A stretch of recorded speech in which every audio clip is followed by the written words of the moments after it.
करता एकमात्र भगवान। मध्यकालीन भारत में एक सुल्तान था।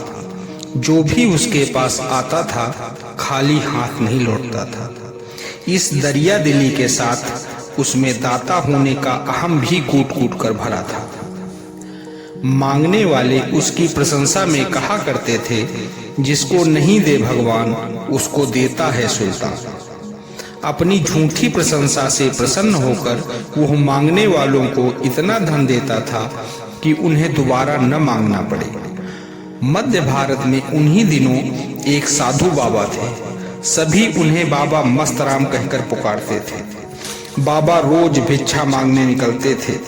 कुछ लोगों ने बाबा मस्तराम से कहा, बाबा रोज रोज भिक्षा मांगने का चक्कर खत्म करो, एक दिन जाकर सुल्तान से मांग लो। बस आपको सिर्फ उसके द्वार पर पहुंचकर इतना ही तो पुकारना है, जिसको नहीं दे भगवान उसको देता है सुल्तान।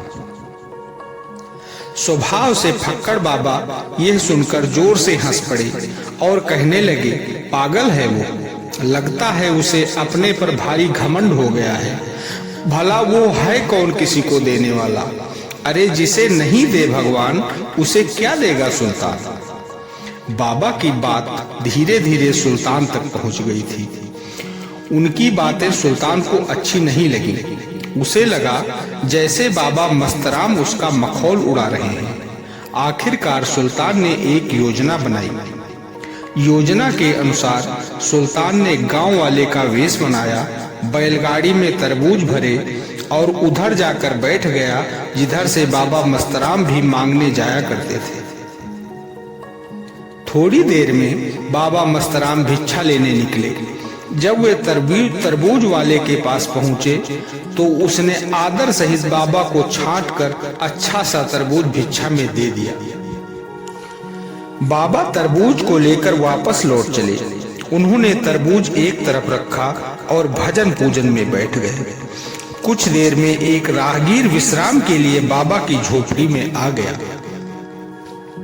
संयोग बस राहगीर के पास भी एक तरबूज था, लेकिन उसका तरबूज बाबा के तरबूज से बहुत छोटा था। बाबा के तरबूज को देखकर वह मन ही मन सोच रहा था कि काश इतना बड़ा तरबूज मेरे पास होता। मैं ठहरा परिवार वाला, इस छोटे से तरबूज से किस तरह काम चलेगा? वैसे भी इतने बड़े तरबूज का साधु बाबा क्या करेंगे? राहगीर यह सोच ही रहा था, बाबा उसके मन की बात जान गए। सो बोले, भाई यह तरबूज तुम ले जाओ और अपना वाला छोटा तरबूज मुझे दे दो। यह सुनकर राहगीर चौंका। बोला, नहीं बाबा, भला मैं आपका तरबूज कैसे ले सकता हूँ? बाबा मस्तराम ने हंसते हुए कहा, संकोच नहीं करो बेटा, मैं तो अकेला फक्कड़ हूँ, तुम बाल बच्चे वाले हो। इसे तुम ले जाओ तो बच्चों सहित मजे से खाओगे।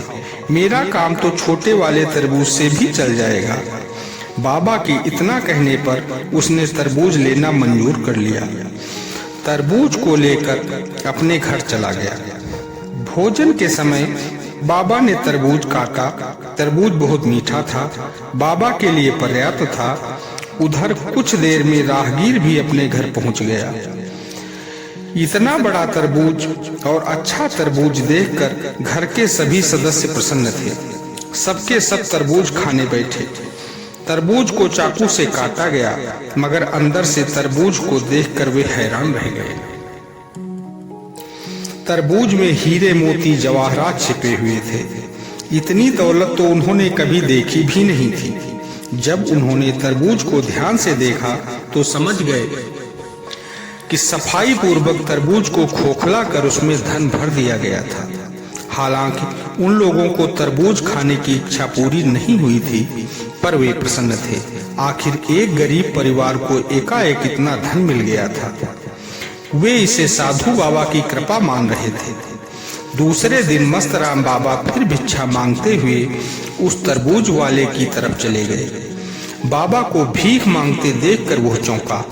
उसने बाबा से कहा, लगता है आपको भीख मांगने की आदत ही पड़ चुकी है, अन्यथा इतना धन मिलने के बाद भी कोई भीख मांगता है? कौन सा धन?